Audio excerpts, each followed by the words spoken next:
Мені видеоға түсіріп күйеуіме көрсеткен. 20 жылдықтан бас тартуға тура келді. Болған оқиға. Менің басымнан өтіп жатқан жағдайды біреулерден естісем мүмкін емес деп сенбес едім. Күйеуім Мейірбек екеуміз көршілес екі ауылда өстік. Ауыл арасы тым жақын еді. Бәрі бірін-бірі танитын. Біз де мектеп бітірер жылы серттесіп, сөз байласып, 3 жылдан кейін шаңырақ көтердік. Қазір біздің 2 ұлымыз бар. Үлкеніміз жоғары сыныпқа өтіп қалды. Біреуден ілгері, біреуден кейін дегендей тәп-тәуір тіршілік кешіп жатқанбыз. Әйел болғасын, кейбір дүниеге көңілің толмай, күйеуіңе ренжитін кездер болып тұрады ғой. Соңғы жылдары менің де жүйкем сыр берді ме күйеуіме. Осы үйдің бар шығыны менің мойнымда. Сенің тапқаның тамақтан артылмайды. Қашан жұрт сияқты тәуір өмір сүреміз деп айтып қоятынмын. Сондай майда-түйді нәрселермен ара-тұра ренжісіп қалғанымыз болмаса, одан әріге бармағанымыз. Биыл мектеп бітіргенімізге 20 жыл болады екен. Былтыр сыныптастар WhatsApp-тан ортақ чат ашып, бәріміз соған қосылғанбыз. Біздің жақта мектеп бітірген түлектердің 20 жылдық кездесуі ерекше өтеді. Алдымен қыздар жағы жігіттерді келіншектерімен қосып қонақ етеді. Одан кейін сыныптас жігіттер ауылда көкпар, футболдан жарыс ұйымдастырады. Үлкен ас береді. Мамыр айында мектептің бүкіл түлегі бір тойханада бас қосып думандатады. Сол себепті қыздар жағы бұл бас қосуға жыл бұрын дайындалады. Жігіттерді күтетін кафе іздеп, оларға беретін сыйлықты таңдап, концерттік бағдарлама әзірлеп дегенде ғой. Содан біз қыздар жағы жеке чат ашып, қаншадан жинаймыз, қайда істейміз, қанша адам болады деген нәрсені ортаға алдық. Бірақ 13 қыздың 13 түрлі пікірі бар. Ортақ шешімге келу қиын болды. Сөйтіп отырғанда арамыздан біреуі: бүйтіп ештеңе шеше алмаймыз. Бір жерде кездесіп бетпе-бет талқылайық. Әрі сағынысып қалдық қой. Бір кездесіп шай ішейік деген ұсыныс айтты. Арасында мектеп бітіргелі көрмеген қыздар бар. Барынша дайындалып, барымды киіп мен де бардым. Күшті отырыс болды. Караокемен ән айтып, баяғы балалық шақты еске алдық. Пәленше есіңде ме, сенің артыңнан жүгіріп еді ғой деген әңгімелер де айтылды. Кезек маған келгенде параллель сыныптағы алғашқы махаббатымды айтып, әбден ұялтты. Айша, соған бекер тие салмадың.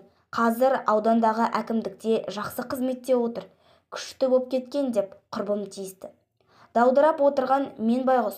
Соны айтсайшы, бекер тимеппін. Осы күні пәленшенің әйелі болып отырар едім. Не болды енді?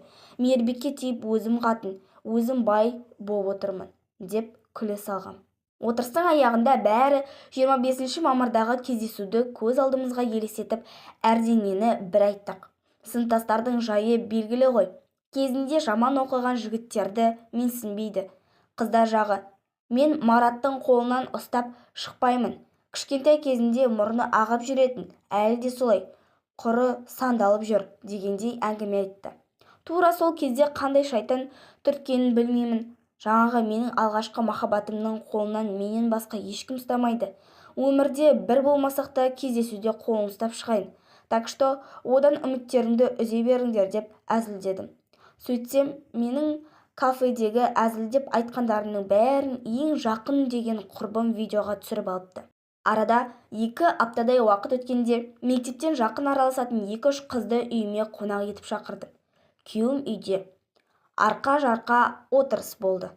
Түн ортасына ауа бастағанда қыздар қайтуға жиналды. Ішіндегі біреуі: Мейірбек, такси шақырсам келетін емес, мен апарып тастай аласың ба деп қиылды. Күйеуімде ондайда отказ жоқ қой. Қоғамдық жұмысқа берілген адам. Болды, кеттік деп алдына түсіп кетті. Бірақ келген соң үйде сайқан соғыс болды. Әлгі сыныптас қыз үйіне барар жолда менің видеоларымды түгелмен күйеуіме көрсетіп, Айша біраз уақыттан бері пәленшемен жүретін сияқты, әңгімесінен анық байқадым деп бір талай әңгіме айтыпты.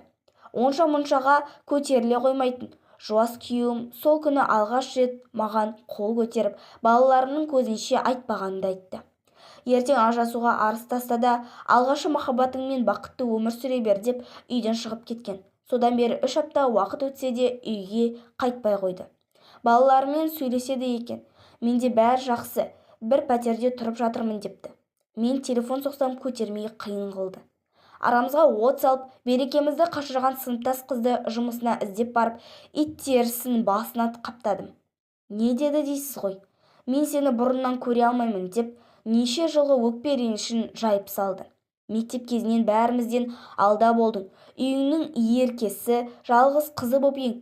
Әдемі киімді сен кидің. Апайлар да бірдеңе болса, Айша билейді, Айша ән айтады, байқауға Айша қатысады деп сені ерекше жақсы көрді. Ал мен қарапайым еден жуушы Бағиланың қызы болдым. Қазірде жағдайың күшті, тәп-тәуір күйеуің бар, сөйте тұра пәленшені аңсап, соған әуесің кетіп отыр. Оны күйеуіңнің білмей қалуы күнә. Мен мұны құр жібере алмаймын, деп әкіреңдегенде айтарға сөз таппай қалдым. Сенің есің дұрыс емес. Бала күннен бері ішіңе маған деген ыза кекті жинап, қалай көтеріп жүрсің? Менің отбасымды бұзып не таптың деп сұрақ қойып, жауабын ала алмай кеттім. Осы оқиға өміріме сабақ болды. Жағдайды түсіндіруге мүмкіндік бермей, неге өміріңде көрмеген адамның сөзіне сеніп, балалардың жүрегін жаралап отырсың? Кел, сөйлесейік, бәрін түсіндіріп берем деп, жалынып жүріп күйеуімді үйге әрең қайтардым. Бірақ арамыз бұрынғыдай емес. 20 жылдық деген сөзді естімейін, бармайсың, қатыспайсың деп шарт қойды. Амал жоқ, көндім. Тыныштығым үшін осылай істеуге тура келді. Айтайын дегенім, адамдардың бәрін өзіңдей көріп, жалпылдай берудің керегі жоқ екен. Мысық тілеулес жандар алыста емес. Өз айналаңда жүр. Сондықтан әр сөзіңді асықпай, алды артыңды ойлап сөйлеу керек.